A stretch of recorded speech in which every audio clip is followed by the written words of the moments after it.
In this tutorial, I'm going to be providing an overview of the controls present across the Originals series using Originals cinematic pads. Starting in the top left corner of the plugin window, you'll find an LED. This will alternate between green and red while the content is loading, but will remain a constant green whenever the plugin is fully loaded. Following that are CPU and disk meters.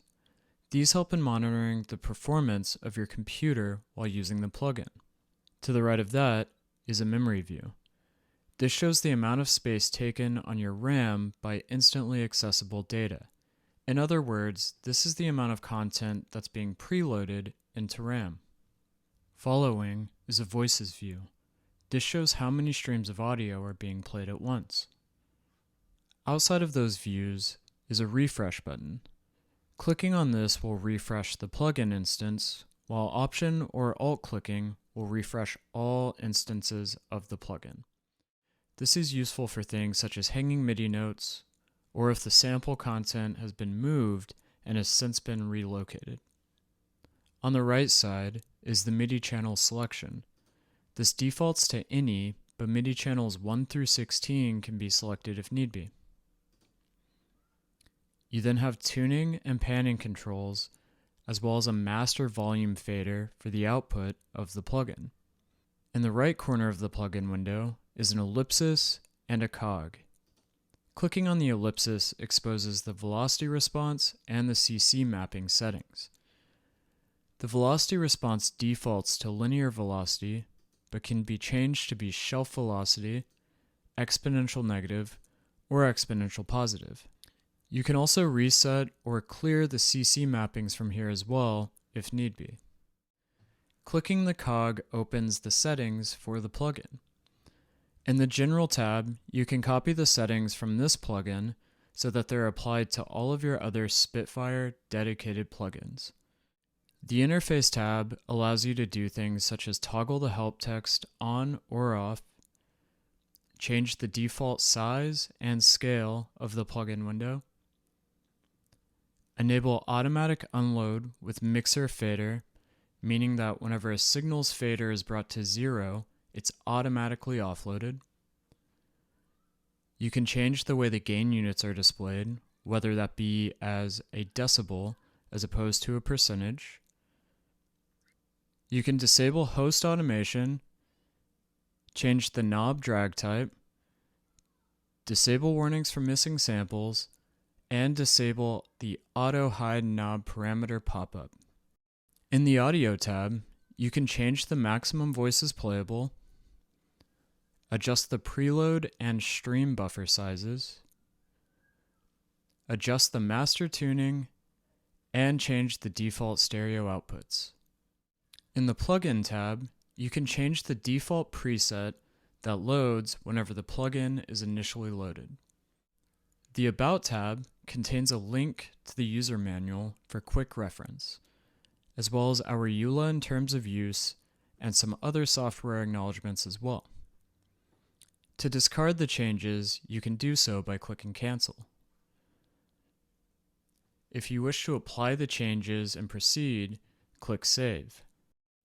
Beneath the top toolbar in the plugin window is a drop-down menu. This is where all of the patches and presets for the library will reside. These can easily be filtered by applying stars to the left of the patch name. The starred patches can then be filtered by clicking the Starred tab. You can load your user presets that have been saved from here as well. To load a patch, simply click on the patch name and then click Load. The plugin window is divided into two sections, a top half and a bottom half. If you wish to use a collapsed view with only the top half, you can do so by clicking the two arrows that are pointing to each other just beneath the cog. Clicking this again will re-expand the window. Beneath the drop-down menu are two faders and a knob. The leftmost fader is the expression slider. This adjusts the level of the technique being played in the patch that's loaded. The second fader is the dynamic slider. This varies from library to library, but typically acts as a dynamic range compressor limiting the lowest velocity playable. Clicking on the knob exposes the 4 controls that can also be seen below. These controls vary from library to library, but in this case are reverb, attack, release, and distort. Any changes that are made using the knob will be reflected in the GUI below, and vice versa. The bottom left corner of the plugin is the signal section. This is where you'll find faders for each signal that comes with the library. Clicking on the downward pointing arrows allows you to save a mix preset. And clicking on the set of arrows to the right of this allows you to load a preset. The signals can be loaded on and off by using the button beneath each signal name.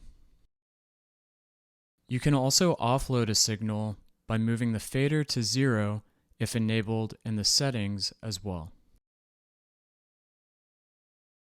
To the right of the signals section are the 4 controls that were also found in the knob above.